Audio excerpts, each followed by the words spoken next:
Olá pessoal, eu sou o professor Luciano, de língua portuguesa, e hoje nós vamos falar sobre verbos, tá? Parte 2, aí continuando, né? Então vamos lá, os verbos são a classe de palavras que indica ações, acontecimentos ou estados, né? Eles flexionam de acordo com o número, singular e plural, a pessoa, que é a primeira, segunda e terceira pessoa, tá? Tanto do singular quanto do plural, o tempo, passado, né, conhecido aí como pretérito também, tá? Presente e futuro. O modo pode ser indicativo, subjuntivo e imperativo, e a voz, que é ativa, passiva e reflexiva.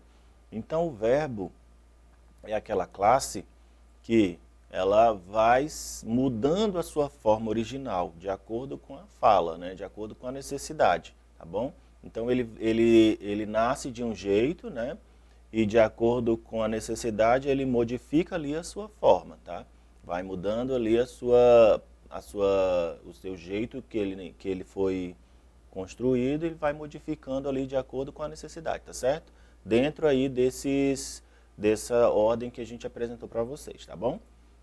Então, quanto à flexão, né, os verbos eles são classificados em regular, irregular, defectivo e abundante, tá certo?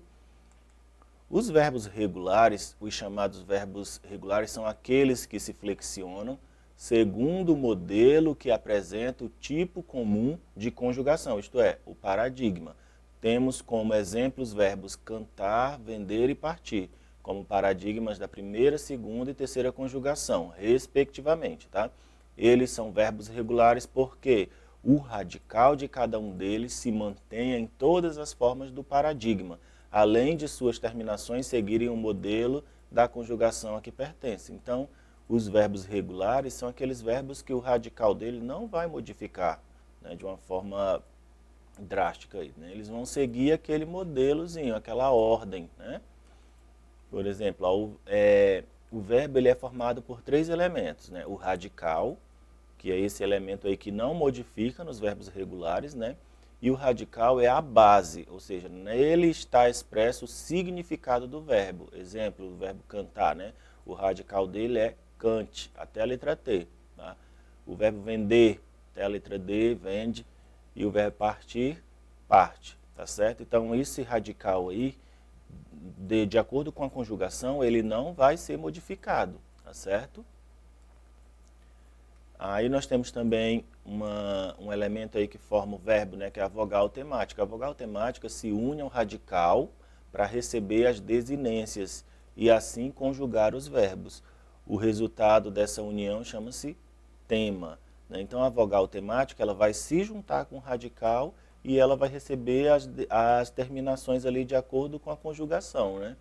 Então do verbo cantar, a vogal temática é o A, canta. Aí se eu for conjugar cantamos, aí vai receber o mos ali junto a essa vogal temática. Né? Da vogal temática do vender, vende, né? A letra E, do partir, a letra I. Né? Então essas são as vogais temáticas aí que fazem parte da estrutura do verbo. Tá? Vamos ver a outra. E a vogal temática ela indica qual a conjugação o verbo vai pertencer. Tá? Lembra que o verbo tem ali 3 conjugações, de primeira, segunda e terceira conjugação. E a vogal temática, ela define ali qual é a conjugação que esse verbo pertence. De primeira conjugação, abrange os verbos cuja vogal temática é a, como argumentar, dançar, sambar, lembram? Primeira conjugação, os verbos terminam em AR, né? Por isso a vogal temática é o A ali. Da segunda conjugação, abrange os verbos cuja vogal temática é e O. Tá? Escrever, ter, supor. Porque aqui na segunda conjugação nós temos os verbos que terminam em ER e também os que terminam em OR, tá certo? Por isso nós temos aí o E e o O como vogal temática, tá? Exemplo ali o supor, né? E a terceira conjugação abrange os verbos cuja vogal temática terminam em I, como emitir, evoluir, ir, tá? Os verbos da terceira conjugação são aqueles que terminam em IR, tá bom? Só para vocês lembrarem aí. Então, e também nós temos as desinências, que é a terceira parte ali que forma o verbo, né? Vogal temática, radical e as desinências. As desinências são os elementos que, junto com o radical, promovem as conjugações. Elas podem ser desinências modo-temporais, quando indicam os modos e os tempos, como elas podem ser número pessoais, quando indicam as pessoas, tá? Exemplo, dissertávamos. Esse vá é a desinência de tempo, pretérito do modo indicativo, dissertávamos, né? Passado, lá do modo indicativo. Esclarecerei, esse re, né? Esse re, desinência de tempo também, futuro do modo indicativo, tá? E esse mos ali de cima, né, anteriormente, do dissertávamos, o vai é a desinência de tempo, né? E o mos é a desinência de pessoa. Quem é que dissertávamos, né? Na primeira pessoa do plural, nós, né? No esclarecerei, o re é a desinência de tempo, porque indica ali o futuro. E o i é a desinência de pessoa. Esclarecerei, quem? Primeira pessoa do singular, eu, né? Eu esclarecerei. Contribuamos, esse a aí contribui a desinência de modo presente, do modo subjuntivo, tá? E o mos, desinência de primeira pessoa do plural, tá? Para indicar ali a pessoa.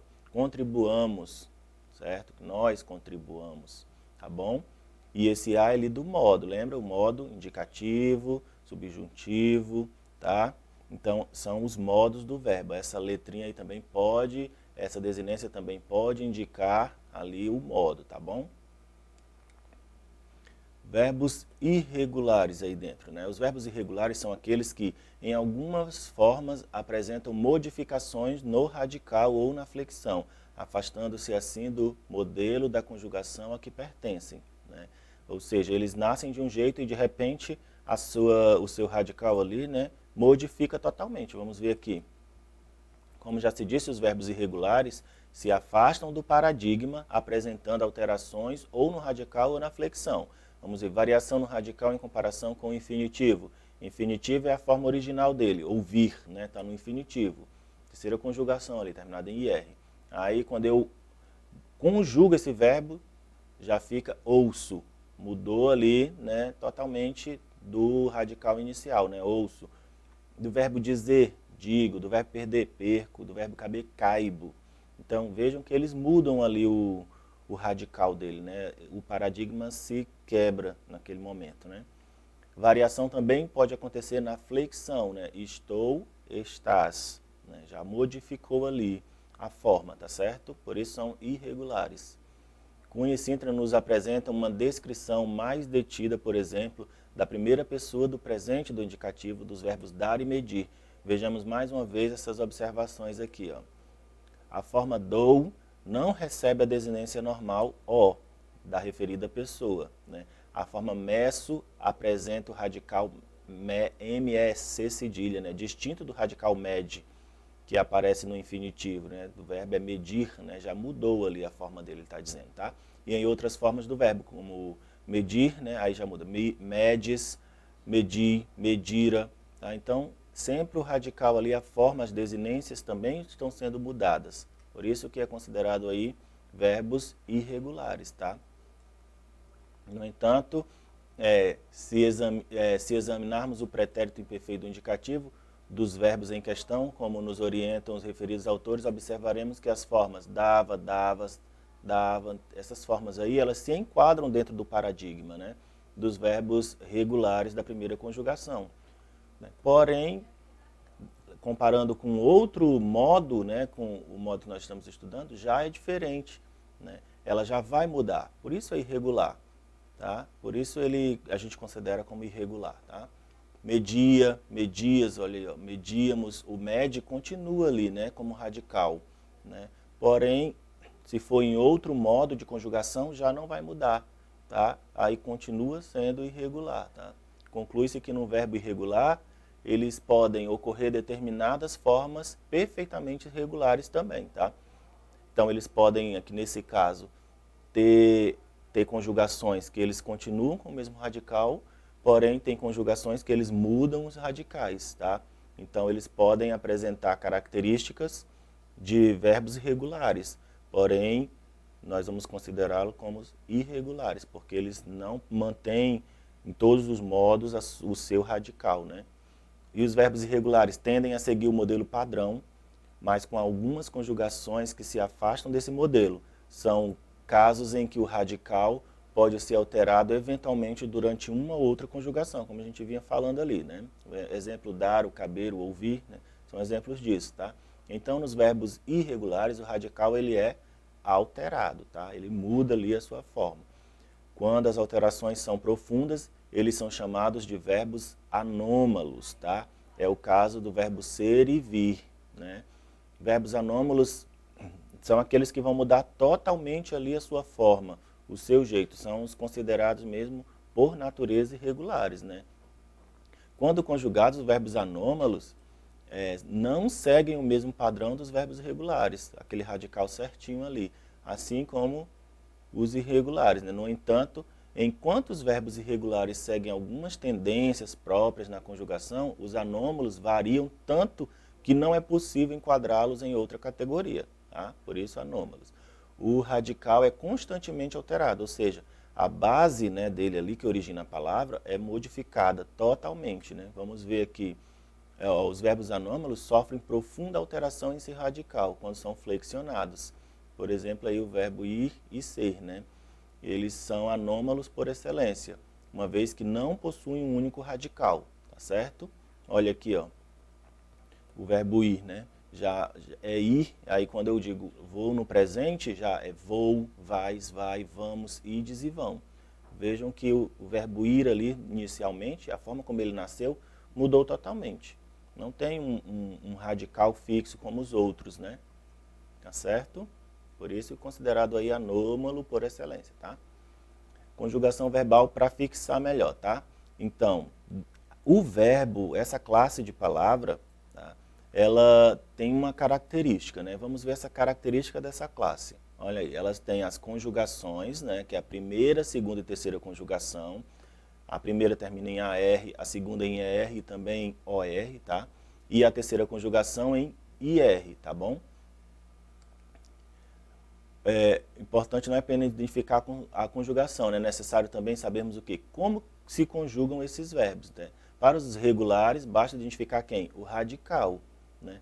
Pois as terminações, as desinências ali vão ser as mesmas. Encontra-se o radical a partir do verbo no infinitivo. Então, o verbo tem que estar no infinitivo, por exemplo, medir, né? O radical dele seria med, tira o IR, né? Seria o med, tá? É a partir daí que a gente encontra o radical. Andar, o radical dele é ande, né? Correr, até o segundo R. Partir até a letra T, tá bom? E a partir daí a gente faz as flexões, tá? Nós também temos aqui as pessoas do verbo, que também são 3. Primeira, segunda e terceira pessoa, tá? Nós temos aqui também os números do verbo, que são 2, né? Singular e plural, tá? Nós temos os tempos, também são 3, presente, passado e futuro. Tá? E os modos, que também são 3, modo indicativo, subjuntivo e imperativo. Tá? E as formas nominais também são 3, é como o verbo se origina ali, né? O infinitivo, que é a forma inicial do verbo, o gerúndio, que termina em ando, endo, indo, né? E o particípio, ido, edo, tá? Tá certo? Vamos para o nosso exercitando. Analise os enunciados seguintes e assinale as alternativas em que todos os verbos são irregulares. Vejam aí. Vamos ver? Então, é evidente que quisemos tudo aquilo a que tínhamos direito legal. Então, esses verbos, o verbo ser ali, o verbo querer, né, e o verbo ter, são irregulares, tá bom? Mudam suas formas. Então, é isso, pessoal. Não deixem de acessar a plataforma Eduque. Até mais.